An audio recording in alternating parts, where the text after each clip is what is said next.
I'm Dave, aka Mr Muju.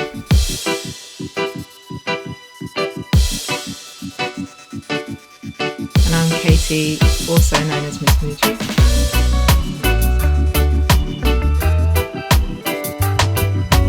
We're Muju.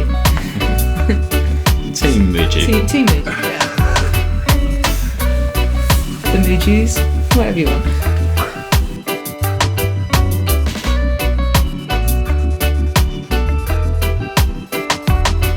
I think probably I was 12 when I first understood that people were artists and could just make things as a job. And that's, I think, when I really started to want to be good at drawing, good at painting. And then that led to art college.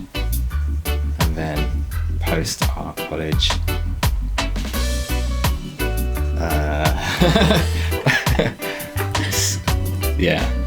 post art college was really trying to develop my own thing outside of that sort of college fine art background which I was in.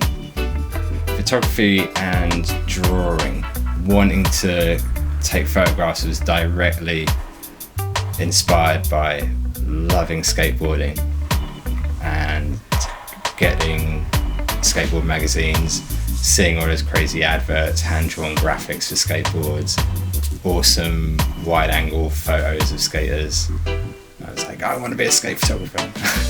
I can't be a pro skater, but I could be a skate photographer, and maybe I could design board graphics.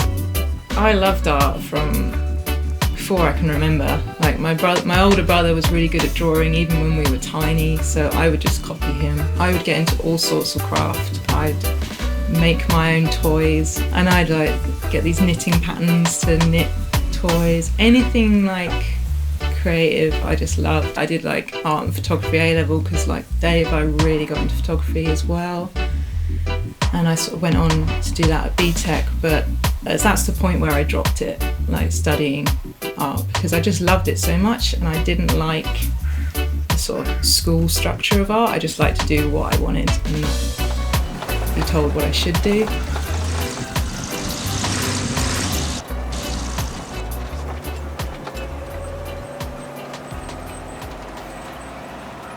We opened our first shop in Camden Market 12 years ago. That was when we really started to focus on like filling a space with paintings, plush toys, t-shirts. That suddenly became like, this is the beginning of trying to, make this work for us. That's always the dream, to do a job that you love, to actually be an artist, but making that happen is really hard. Dave was already doing Muju when I met him. He was sort of quite well known as Muju already, so I didn't think that was something I was going to come in on. It actually just sort of came out. It was just an accident of, I think we were just like, we needed to make a birthday present for a friend. Dave just drew a Muju on a bit of canvas fabric and I sewed it into a sort of 3D plush toy just as a gift for someone, and everyone loved it. Within 6 months of that, you were invited to show some work at a show in LA. Yeah, there was a show called Plushtastrophe. Someone had seen my work online and recommended it to this guy, Buana Spoons, who was curating it, and he just got in touch and said to have some Muju plush in that show, and that was a big deal, wasn't it? Yeah. There was a plush art toy scene in America that I just was not aware of. It was just by coincidence I started making plush Mujus. There wasn't really a plush scene in the UK. That made us realise plush toy versions of characters is its own art form in itself, so that gave me more confidence to get more creative with my interpretations of Dave's drawings. So yeah, it was very much a collaboration between the two of us.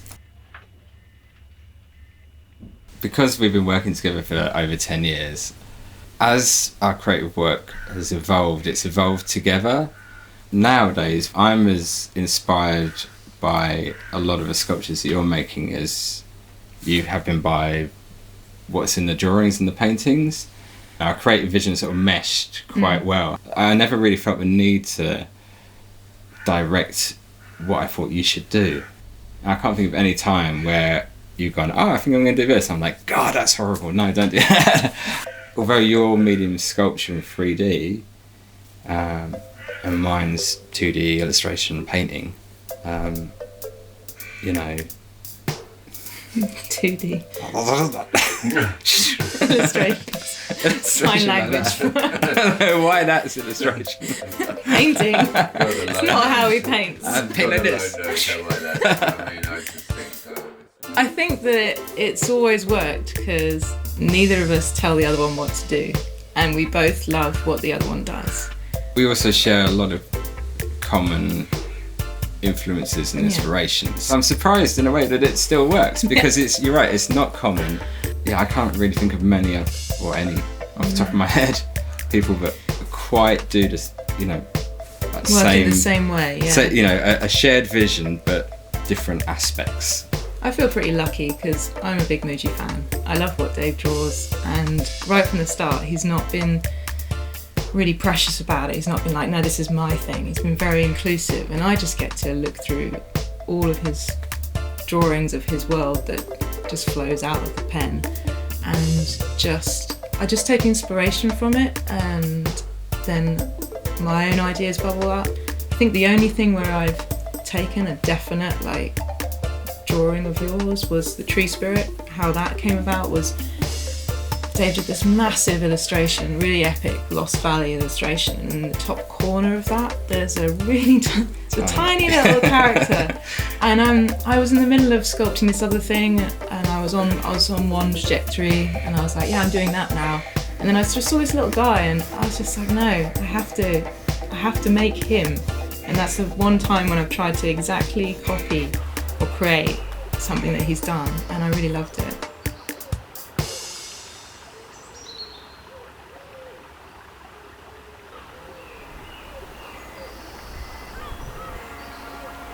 A lot of the art training I had was very analytical in a way. It wasn't considered valid to go, I just did it because I felt like it. Developing an intuitive way of working, that was the start of tuning in to my own sort of inner creative imagination, an amalgamation of my inner worlds.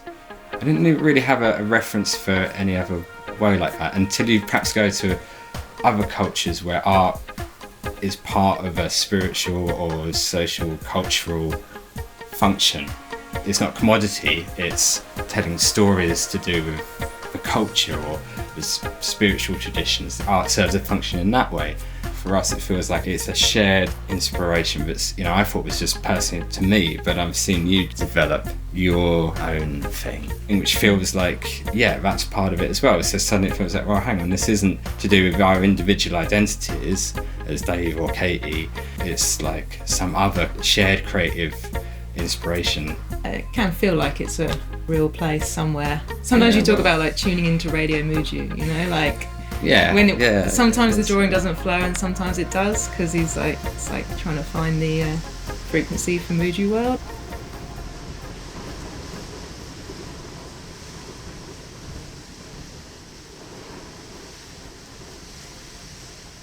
It's a way of describing defocusing from everyday mind and focusing on intuitive creative mind. I think we both have a working method where we try and distract our conscious brain. Maybe it's just music, but often it works better if there's some kind of podcast, radio, something on that's distracting all your thoughts, and then just let your hands intuitively play. I think anyone who's creative or has tried to learn some skill or mastered any kind of craft or anything will understand that sense where suddenly it all comes together and it feels like easy and it just flows. They'll also be very familiar with you where like, I had a great day yesterday, it just flowed, and today, yeah, and no. You know? Oh, okay.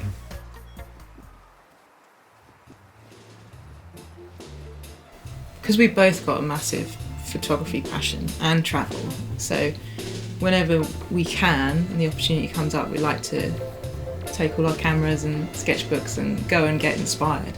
And we really need to go and immerse in other cultures, and for me, going to Bali was probably the biggest inspiration out of all of the places we've travelled to in the world, because they have such a creative, such a small island, but such a creative culture, and the sculpture is just insane. The level of detail of every single doorway forget even the temples, just on the People's streets, people's houses.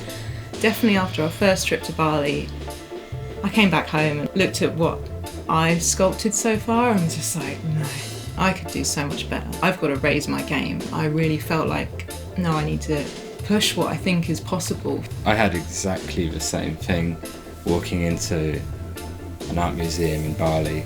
Levels of detail, levels of intricacy. That was the most significant creative push in that same way, to go back, look at my work and go, there's whole other levels of skill possible, there's whole other levels of refinement possible, and I've seen these Balinese painters, the most basic setups, producing work which is stunningly beautiful, and it does make you think, wow, you know, I have so many more resources available to me. It's improving skills which is going to be the most important thing. You know?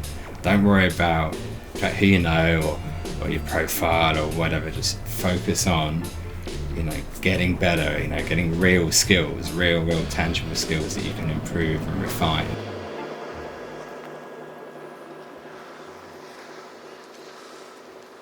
Our initial connection with Cornwall was because when we went travelling, we spent about 6 weeks in New Zealand and just totally fell in love with it. It's beautiful, epic scenery, and we're both really inspired by nature. I think you can tell that in what comes out in the artwork. So to be like immersed in a country so full of amazing natural landscape, that was awesome. So we thought about moving to New Zealand, but it's a long way to go, and we thought maybe the first step would be moving to Cornwall. Open spaces and massive beaches and the peace and quiet of Cornwall, it's got its own magic, I think. In particular, this far south, we're pretty much, you know, the furthest, most southwesterly point of the UK, 10 miles from Land's End, surrounded by the Atlantic Ocean.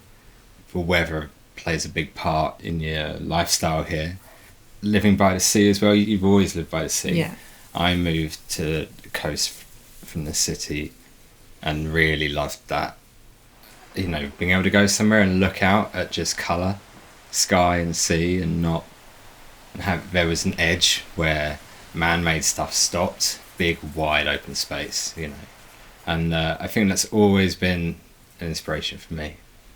It balances out our lifestyle because, I mean, we both spend a lot of time focusing on things really close to your face. To balance that out, you have to go look at the horizon line and just see a big, massive blue view and nothing in front of you, and just like let your eyes just drift. Get in the ocean. Or get in the ocean, yeah. And I think even better. Yeah, we both need that, don't we? So our studio is actually only 2 minutes walk to an amazing ocean view, and we use that daily. We have to just take time out, and it just gives you a bit of calm mind, helps you refocus, and then go back into the studio and channel that into some work. And Cornwall is also really interesting because there's a lot of ancient culture here. The little tip of Cornwall that we live in has the highest density of ancient Neolithic sites in Europe. And we're talking about a bit of land, you know, sort of 10 miles square, more or less. You know, there's an amazing light, which is a bit of a cliche, but it's absolutely true. The light down here bounces off the ocean and does change how things look.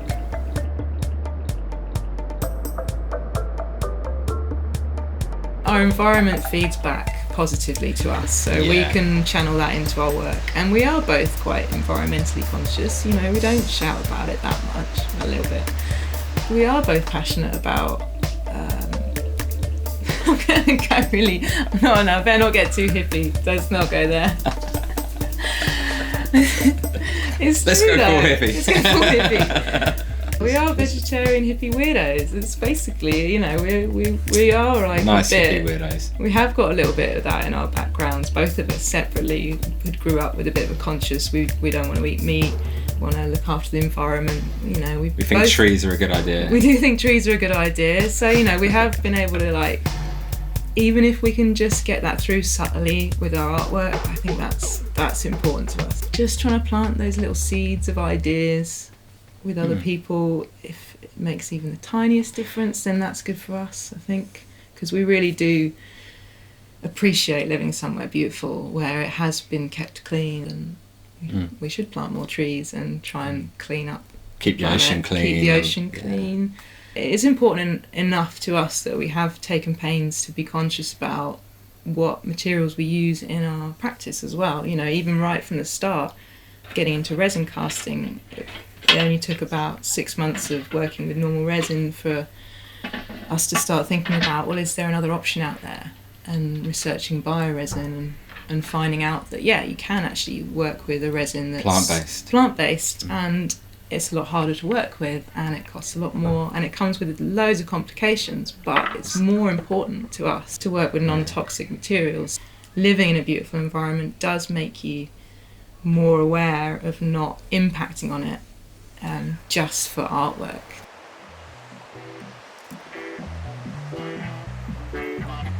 My focus for the future creative work is really focusing on trying to tell stories. I've been, up to now really, a lot of my work has been one-off images, prints, paintings, all pieces that stand on their own. I've been focused now on creating sequential visual narratives, and the best format for that is books. My main focus for the future is to use the book format to expand Mujuworld, create a vision, develop themes which have been in the background of my work for a long time, but now it's starting to really enjoy weaving them all together into narratives, and I feel like that's got a lot of potential for me personally to really develop more skills, challenge myself creatively, push forward. We both feel like in the future there needs to be some larger Muju sculptures that happen, scaling up, but on a, you know, it would be great to do some like really huge Muju sculptures, and maybe like more like installational stuff, or taking Mujuworld to something like Burning Man. I was trying to think on a larger scale sculpturally. With your sculptural work, to scale it up and then make an immersive experience, something that you stand inside, or that towers above you. Build one of the Muju temples, you know, or build a spirit house. Because I always refer to what I do as sculpture, even though it's small, but it does fit in the world of designer toys, art toys.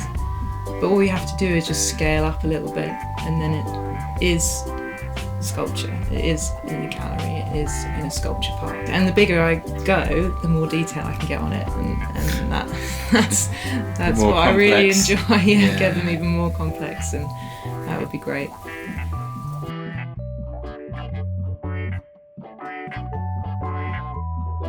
One of the main intentions behind Mujuworld and Muju and our work is that our work has a positive impact, and that's not trying to communicate a really complex idea necessarily, although I think there are complex ideas behind our work, but that just, you know, when people engage with the work, that there's a positive mind state. You know, it can be reduced to, like, we did a little sticker saying "be happy." It's really simple. It seems really obvious. It seems too obvious to even say, but actually, we both, I think, from our personal life experience, how we prioritise life, being happy is an important thing for us to balance, and there's an important intention behind our work, separate to anything else, any other value to put on the work. If it can make people happy for a few seconds in this life and in this world, then for us, that's a level of deep satisfaction.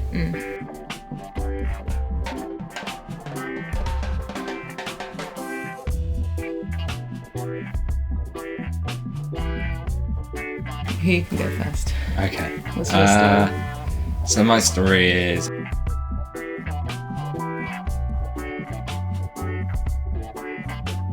I was waffling, thanks. Yeah, I did need to shut up about that. Oh yeah, the sea is really nice. It looks I pretty. like blue.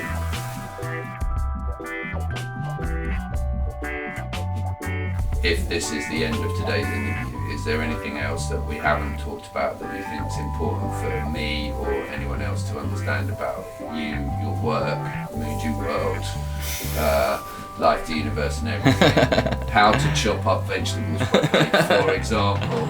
Yeah, I can do a little carrot chopping demo if you like. And carrots should be chopped Like this. That way.